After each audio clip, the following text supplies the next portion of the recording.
আরে আমরা এখন কোথায় কোথায় কোথায় যাচ্ছি এটা এটা নাম হচ্ছে হরিহর। আমরা এখানে অনেকক্ষণ ধরে পাহাড় হ্যাঁ ভাই আমরা এখন কোথায় যাচ্ছি এখানে একটা একটা পাহাড় এরকম একটা কি সুন্দর একটা জায়গা আমরা অনেক কিছু এখানে একটু ঘুরে দেখেন এখানে না না এদিকে একটু সামনে আলিয়া একটা মজা ভাই একটা সুন্দর জায়গা ভালো। হ্যাঁ কালকে আমরা গেছে রওনা দিয়েছিলাম কোথায় বান্দরবান লামা আজকে আসছি কোথায় আমরা আজকে হ্যাঁ ওরে হাল আছে আমরা অনেক কিছু করছি কিছু খারাপ দিকে ভাই এগুলো নামতেছে এগুলো একটু দেখান ভিডিও করে চিন্তা করে। হ্যাঁ ভাই অবশ্যই অবশ্যই অবশ্যই অবশ্যই দেখাবো। হ্যাঁ তুমি কয়টা ভিডিও করছো হ্যাঁ এই যে আইকন করে নামাই ওটা ওরে দেখা একটা সুন্দর জায়গা ভালো ভালো জায়গা আজকে আমরা ঘুরতে আসছি অনেকদিন পরে।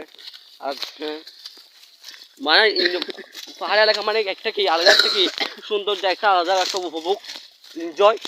হ্যাঁ ভাই এই ভাই একটা রাস্তা নামো ভাই আমার হ্যাঁ ভাই আমরা বেশ ছোট ভাই আর বড় ভাই এখানে আছে ঘুরতে আসছি আমাদের সাথে ভাই আমরা এখানে চিন্তা না আমাদেরকে একটা ছেলে হেল্প করছে ওর নাম কি রেজাল্ট মেডিকে আসো ভাই দিয়ে আসো। আমরা এখানে কিছু নতুন লোক আমরা এখানে আসছি ফায়ার হাইকিং করতে আমরা এখানে আমাদেরকে এই ছেলেটা আমাদেরকে হেল্প করছে ওর বাড়ি হচ্ছে এখানে ওরে হাল ও এখানেই থাকে।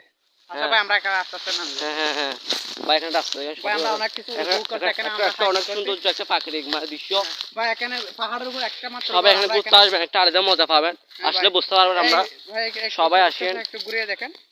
হ্যাঁ দেখেন আমরা একটু ঘুরতে আসি আমরা আসলে বুঝতে পারবেন কি যে একটা আলাদা মজা আপনারা না আসলে কিন্তু বুঝতে পারবেন না এখানে প্রাকৃতিক উপভোগ। হ্যাঁ বড় ভাই কি যে সৌন্দর্য পাইছে ভাই এটা নিজের মুখ থেকে বলতে পারতেছি না এরকম একটা আলাদা উপভোগ আলাদা মজা। হ্যাঁ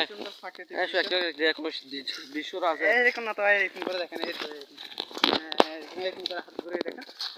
আমরা আস্তে আস্তে নামছি। হ্যাঁ আমরা এখন নাম যাচ্ছি পাহাড়ের উপর থেকে এখান থেকে যে আমরা যে খামারটা বসছিলাম ও এখানে পুরো বসবাস করে মানে কি একটা মিলে থাকে। হ্যাঁ ভাই আমরা যে একটা আমরা বুঝতে এরকম আনন্দ পাবো আমরা কোনো ভাবতে পারি কোনো কল্পনা করতে পারি যে বাবা আমরা আনন্দ পাবো কোনো কল্পনা করতে পারি না। খুব ভালো লাগছে এরকম একটা জায়গায় এসে পাহাড় হাইকিং করে। হ্যাঁ সবাই আসবেন ওরা এখানে রান্না করে খায় একটা ফ্যামিলি এই যে দেখেন ভাই এই যে ওরা রান্না করে খায় এখানে আরো কি অবস্থা ভাই খুব অসহায়ের মধ্যে থাকে ভাই এখানে পাহাড় অঞ্চলে কিন্তু যে একটা যেভাবে আনন্দ একটা পায় সেরকম একটা আনন্দ পায় বা প্রাকৃতিক আনন্দটা একদম অন্যরকম ভাই। হ্যাঁ এটা বুঝতে পারবেন এখানে সবাই এই যে দেখেন বাকি মিশিং আছে এখানে গিয়ে আছে অনেক রকম একটা রাস্তা একটা প্রাকৃতিক সুন্দর একটা শ্বাস করছে দেখতেছেন এখানে অনেক সৌন্দর্য আর একটা আলাদা মজা। আসসালামু আলাইকুম সবাইকে ধন্যবাদ জানাই সবাই ভালো থাকবেন।